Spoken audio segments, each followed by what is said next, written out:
LGBT menjadi isu yang sering diperbincangkan di kalangan generasi muda. Namun, bagaimana mereka memandang isu ini? Pro, kontra, atau ada di tengah-tengah? Dalam video ini kita akan membahas hasil penelitian kualitatif yang mendalam tentang keragaman pandangan terkait isu LGBT di generasi muda.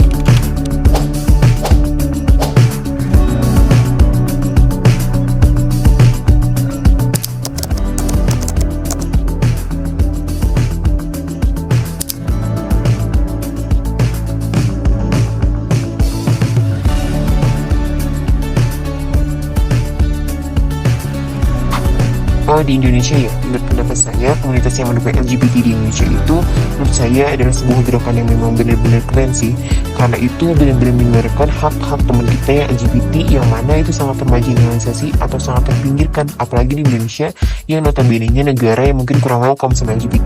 Jadi komunitas-komunitas itu menurut saya sangat-sangat benar-benar membantu teman-teman kita LGBT gitu, karena teman-teman kita yang LGBT juga butuh suatu wadah untuk mereka berinteraksi atau mendukung kegiatan sosial mereka gitu.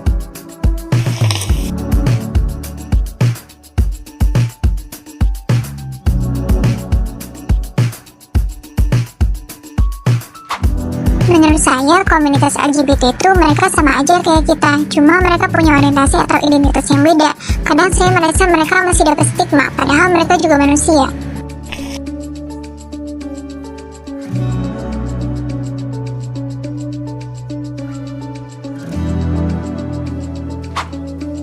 Ya karena LGBT itu kan sebenarnya permasalahan terkait orientasi seksual ya, dan kalau dari sudut pandang liberalisme sendiri, karena saya menganut liberalisme, salah satu yang dibebaskan itu salah satunya ekspresi seksualitas kita.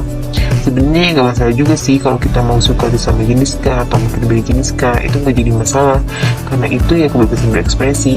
Karena ya kita nggak bisa juga ya maksudnya menyalahkan orientasi seksual orang gitu, kayak mereka berhak gitu ada di Indonesia. Karena menurut gue sendiri, seseorang bisa mempunyai orientasi seksual seperti itu ya nggak sesederhana yang orang-orang kontra LGBT pikirkan. Padahal lebih jauh dari itu, orientasi seksual itu benar-benar ada dan bisa aja itu pembawaan natural gitu loh. Maksudnya faktanya aja ya, hewan aja bisa punya kecenderungan untuk suka sesama jenis, itu fakta alamnya. Nah, fakta ilmiahnya bagi manusia dan fakta sejarahnya pun, manusia dari sejak zaman-zaman kuno pun udah ada yang mempunyai orientasi seksual seperti itu. Jadi bukan permasalahan akibat zaman modern kah, permasalahan akibat media kah, atau apa. Buktinya orang-orang zaman klasik atau zaman kerajaan dulu juga banyak yang punya orientasi seksual kayak gitu.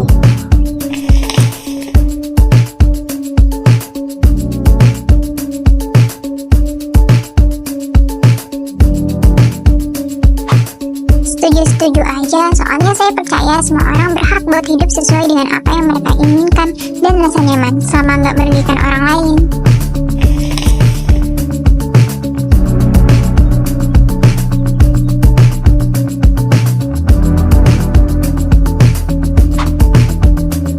Bagus sih mereka kayak jadi suara buat komunitas yang sering dianggap tabu, tapi emang butuh waktu buat masyarakat lebih terbuka.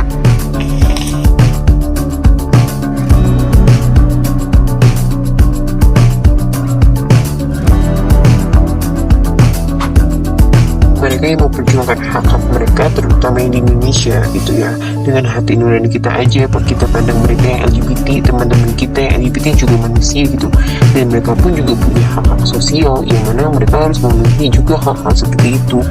Jangan sampai hanya karena orientasi seksualnya berbeda kita mendiskriminasi mereka, dan itu yang diperjuangkan oleh teman-teman kita, komunitas-komunitas yang mendukung LGBT, karena mereka benar-benar ingin memastikan pemenuhan hak sosial daripada komunitas LGBT itu sendiri. Karena ya memang pada realitanya banyak teman-teman LGBT yang mengalami diskriminasi, mengalami tindak kejahatan, kemudian menjadi kambing hitam, yang akhirnya mereka ya cukup kesusahan gitu, cukup menderita di negara ini gitu.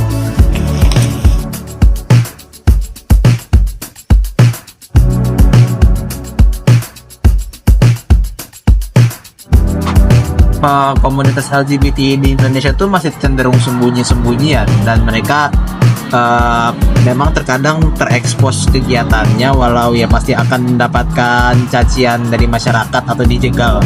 Namun ya kalau menurut pandanganku pribadi sih ya sulit bagi mereka untuk dapat berdiri secara resmi tanpa gangguan dari masyarakat, mengingat memang dari lingkungan masyarakat sendiri memiliki sikap yang kontra gitu terhadap bukan hanya pada LGBT sebagai komunitas atau pergerakan, namun juga sebagai orientasi seksual itu sendiri.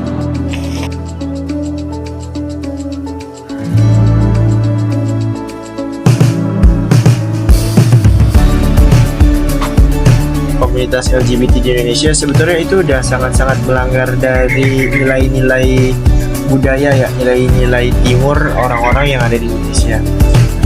Kan kalau di barat mungkin ya itu kan menjunjung banget ya dengan prinsip-prinsip liberalitas. Kalau di Indonesia kan enggak, kita masih dibatasin sama norma-norma kayak norma-norma agama. Kuat banget tuh kalau di Indonesia norma-norma sosial. Jadi ya komunitas-komunitas itu sebenarnya benar-benar yang maksain banget sih buat eksistensinya tuh ada di Indonesia, karena ya bakalan banyak banget ditentang. Mungkin kalau di luar negeri ya banyak kan dukungan-dukungan buat komunitas LGBT itu, cuma kalau di Indonesia kayaknya nggak sama sekali deh.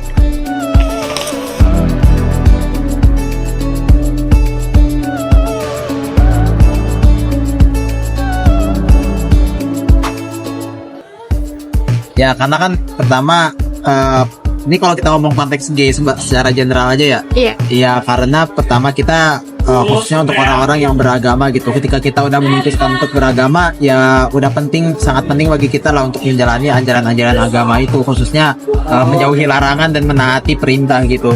Yang dimana salah satu larangan yang paling keras dalam beragama itu ya menjadi seorang yang memiliki orientasi seksual yang dianggap salah, atau dalam konteks ini LGBT gitu kan, orang-orang LGBT. Pribadi saya nggak setuju banget ya terkait adanya komunitas LGBT itu buat masyarakat, sebab dari diri saya pribadi, saya udah ditenurin banget norma agama yang kuat sama orang tua saya. Di semua agama itu kak nggak ada yang ngebolehin terkait LGBT ini tahu.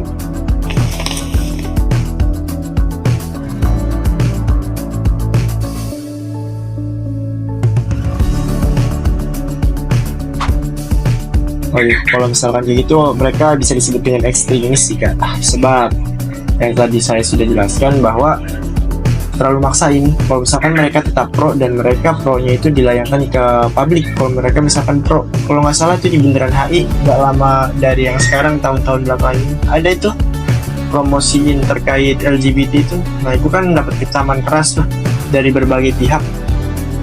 Ya emang sebuah kebodohan aja sih kak ketika mereka benar-benar mempertontonkan penyimpangan yang emang ada di diri mereka.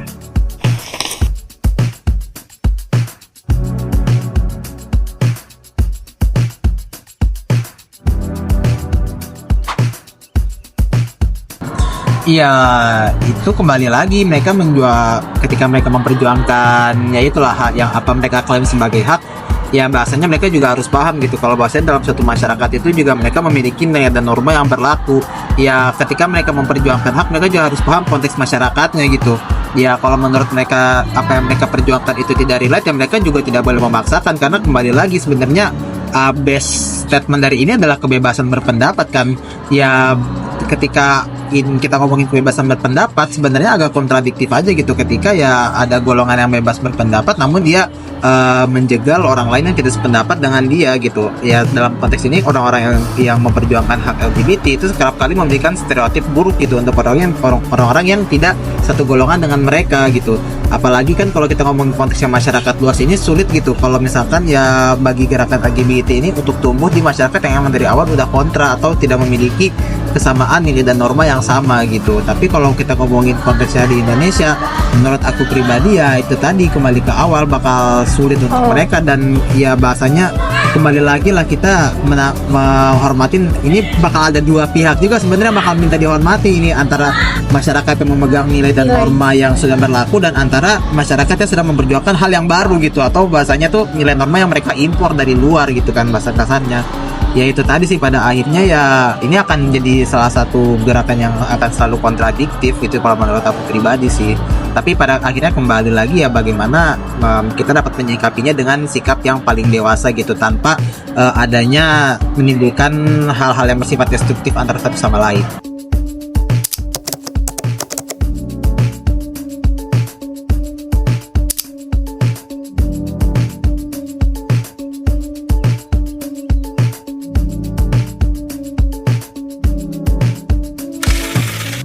Karena pengalaman pribadi sih yang paling berkesan itu ya, karena pengalaman pribadi saya yang berinteraksi dengan orang-orang LGBT misalnya, saya memandang bahwa tidak masalah kita itu berinteraksi dengan siapapun itu, entah itu orang yang orientasi seksualnya apa, yang penting kita menganggap bahwa di dalam diri mereka juga ada sisi kemanusiaan yang harus kita hargai gitu. Dan ya sepanjang pengalaman saya, mereka adalah korban dari ketidakadilan, korban dari diskriminasi sosial, yang mana hidup mereka juga lumayan menderita gara-gara itu. Jadi kemanusiaan diri mereka itu benar-benar tercoreng lah akibat identitas orientasi seksualnya itu.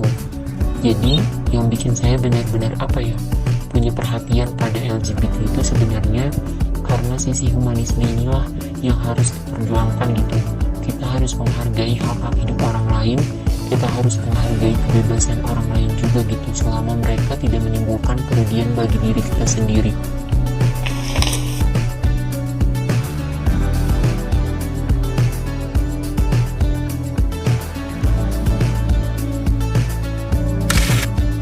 Kalau buat teman-teman tongkrongan tadi sih berpengaruh banget, makanya saya jadi ikut terjun juga ke dunia mereka.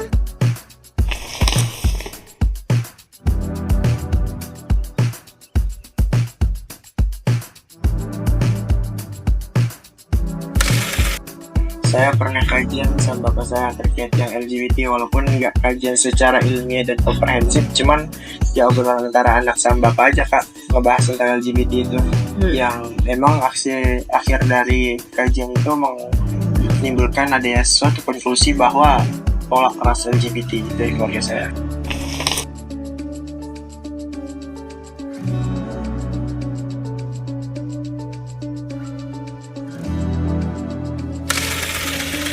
Ya pertama nilai norma yang berbasis dan budaya masyarakat sopan, kedua agama, ya mungkin sebenarnya 11 tapi ya kalau misalkan dipisahkan anggaplah itu.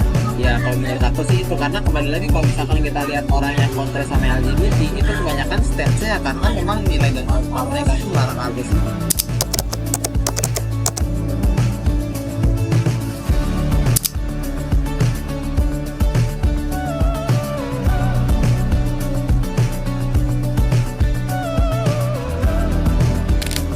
Sensitif. Bukan sensitif sih, ya kalau ngomongin mah nggak masalah, tapi stand kita ya rata-rata ada pada kompak, kita sama-sama menentang itu.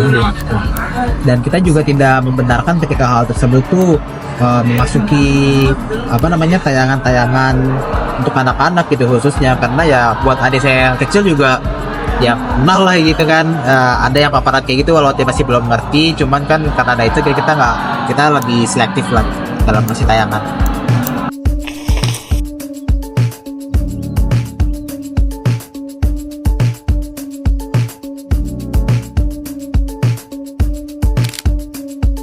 Pertama sih karena memang agamaku melarang turas praktik LGBT, yang dimana hal tersebut memang dipaparkan dalam sejumlah ayat-ayat suci gitu.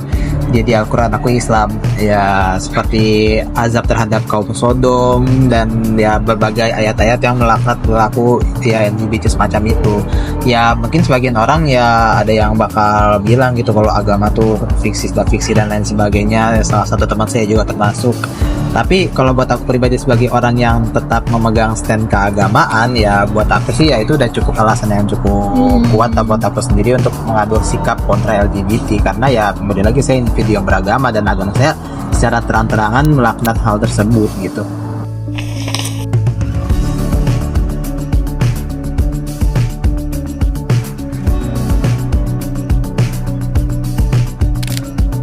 Ya kalau itu iya banget, karena yang tadi saya jelasin juga kan yang kalau ya saya juga sering diajak diskusi terkait masalah LGBT ini sama bapak saya dan ibu saya juga udah nge-warning banget kalau misalnya zaman sekarang jangan terlalu terpengaruh sama lingkungan yang buruk, ya salah satunya lingkungan buruk komunitas LGBT itu. Jadi ya saya karena masih sayang sama orang tua saya bakal nurut apa yang orang tua saya bilang.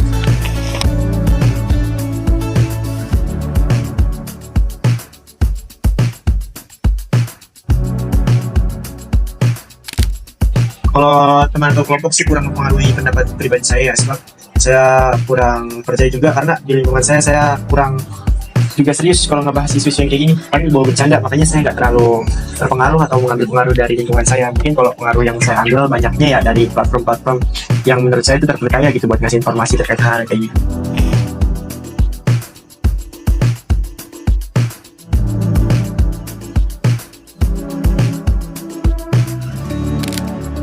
Wah, media sih terpengaruh banget sebab kita akses media kan lewat messenger kita ya, HP.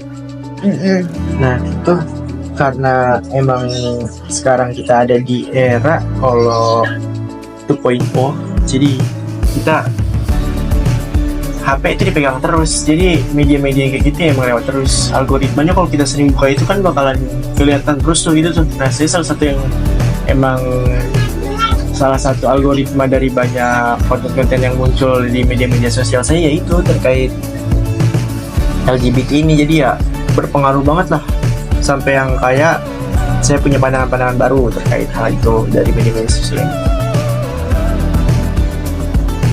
Isu LGBT bukan hanya tentang pro dan kontra, tetapi juga tentang memahami perbedaan perspektif. Kita semua punya hak untuk didengar. Mari berdialog dengan empati dan saling memahami. Karena pandangan generasi muda mungkin menjadi kunci perubahan di masa depan.